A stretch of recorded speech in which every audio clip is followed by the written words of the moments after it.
Welcome to the Crawcast. I'm your host, George Krawczak, and this is what happened at Elimination Chamber 2025.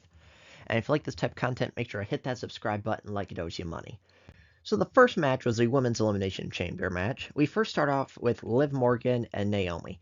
Then Jade Cargill returns and attacks Naomi and makes her medically unable to compete. Honestly, I think they should have had Jade Cargill steal Naomi's spot, so then it'll been, she could have continued and maybe attacked Bianca or something like that. Because I do still think it was Bianca. Because I don't think many people are really that interested in a Naomi Jade match, but they're interested in Bianca Jade match. So it looks like it will be Naomi versus Jade Cargill at WrestleMania. And so then after that, Bianca Belair became very emotional after seeing Naomi get beat up. So then Roxanne Perez enters the match, then Bayley enters the match, and finally Alexa Bliss. So Liv Morgan eliminated Bayley, and there was a big spot where Bianca Belair whipped Liv Morgan with her hair, and then Bianca hit a top rope crossbody on the remaining opponents. At this point, Liv Morgan's back started bleeding from the whip, and it looked pretty bad. And then Alexa Bliss hit Roxanne Perez with a twisted bliss and eliminated her. Liv Morgan had a big mark on her stomach and back and from Bianca's hair whip, and it just looked really bad. Alexa Bliss hit Bianca Belair with a Sister Abigail, and then Liv Morgan rolls up Alexa Bliss and eliminates her. Bianca Belair then hits the KOD and eliminates Liv Morgan. Liv Morgan was definitely the MVP of this match, so it looks like it'll be Rhea Ripley versus Bianca Belair, and overall I think that'll be a really good match at WrestleMania. Overall, this Chamber match, I thought was just kind of an average match, which not a lot happened. Other than the 2015 Elimination Chamber, I don't think there's really such thing as a bad Chamber match. And also, I really respect Pat McAfee for not letting the Canadians boo the national anthem and not forgetting it. And, you shouldn't boo the national anthem. So maybe Pat McAfee is my new favorite commentator. The next match is Tiffany Stratton and Trish Stratus versus Nia Jax and Candice LeRae. Uh, and I'm surprised how much Trish was in the match because I felt like the reason why this was a tag team match is Tiffany Stratton can kind of carry the match and Trish Stratus could get the win in the hometown. But no, Trish Stratus was in the match, I'd say like 80% of the time.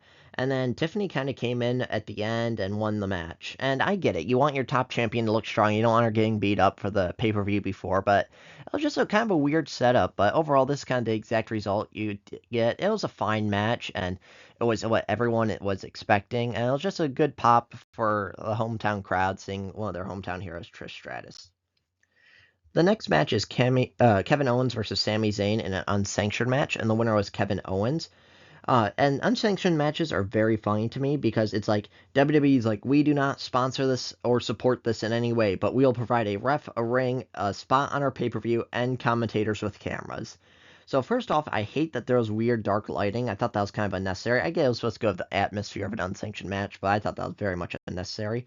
And there was a spot where Sami Zayn put Kevin Owens through Sami Zayn went through two tables that were stacked up, and also in the match there was fighting in the crowd, and so there was two separate tables in the crowd, and there was a bunch of crap on them, and Kevin Owens went through them and hit the concrete, and it just looked rough.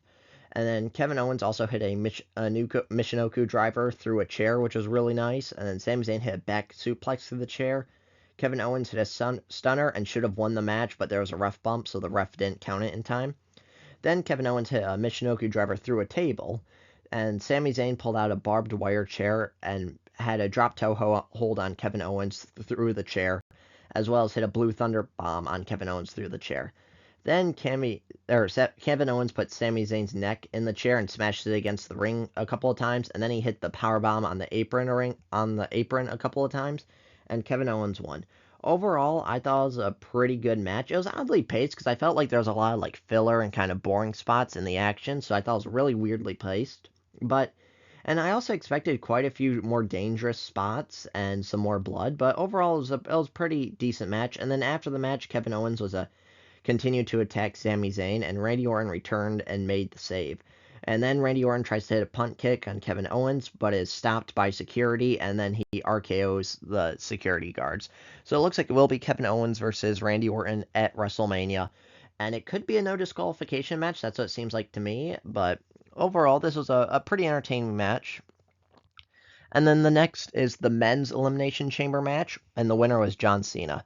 I was really shocked that this match came on second because I thought you would directly tie the Chamber match into what happened with The Rock and Cody Rhodes, which I'll get to in a second. But shout out to Logan Paul for coming to the ring with an American flag. It was really good. And I thought it was kind of funny because Logan Paul initially walked into the wrong pod. So Drew McIntyre and Seth Rollins started the match. And I don't know if I'm wrong here, but also I thought John Cena looks a lot smaller than he did at the Rumble. I could be wrong, but he just seemed to be less muscular and a bit leaner than he did at the Rumble. So Damian Priest then comes in next, then is Logan Paul.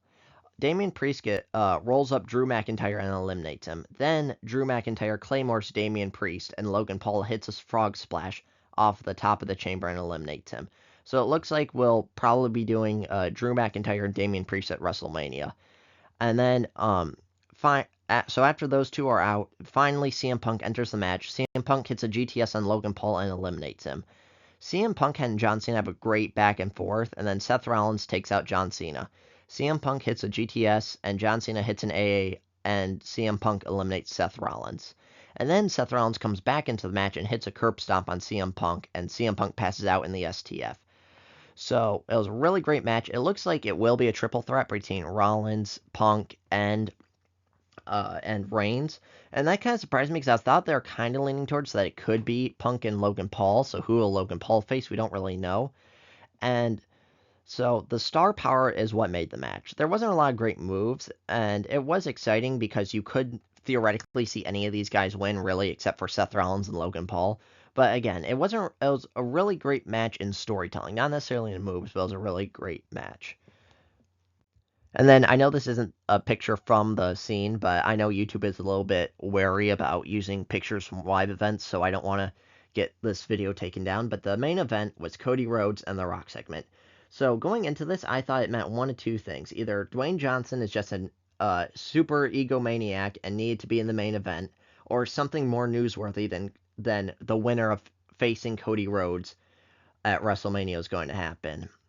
And so The Rock came out with Travis Scott for some reason. I don't know why Travis Scott was there. It was a little bit weird. So you had Rock, Cena, and Cody Rhodes all in the ring.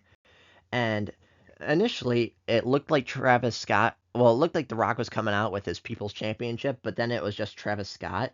And I'm happy that it was Travis Scott in the sense that, like, that People's Championship was so stupid, and The Rock just needs to. I'm happy The Rock has gotten rid of it. And so Cody Rhodes says to The Rock, "Go F yourself." And so it's like, oh, maybe Travis Scott's the People's Champion because he had his weird, like, hardcore championship, which, again, why was Travis Scott there? No one knows. And so The Rock looks at John Cena, and then John Cena attacks Cody Rhodes and turns heel. I thought this was a little bit weird, and I thought this could have been told much better, because I thought if you had this segment first and Cody Rhodes says no, he's not going to do that, then you can have The Rock kind of rig the chamber in John Cena's favor. Because why would John Cena turn heel like that? Because he failed at the Rumble, and so maybe you can tell a story where it's like, oh, he failed at the Rumble, so he doesn't know if he has it anymore, so he needs The Rock's help to try to win this title, because he may be too old and not good at wrestling anymore to win the championship. But he won the Elimination Chamber, fair and square.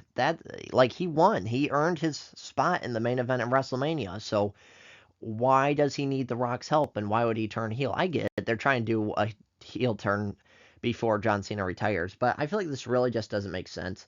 Will anybody care that it doesn't make sense? No, because it didn't make sense last time that the Rock and Roman were turning heel, and initially Cody and The Rock were friends, and then again, the whole story last year was a mess, but nobody really cared that it was a mess. So this year, the story being kind of a mess, no one's going to really care.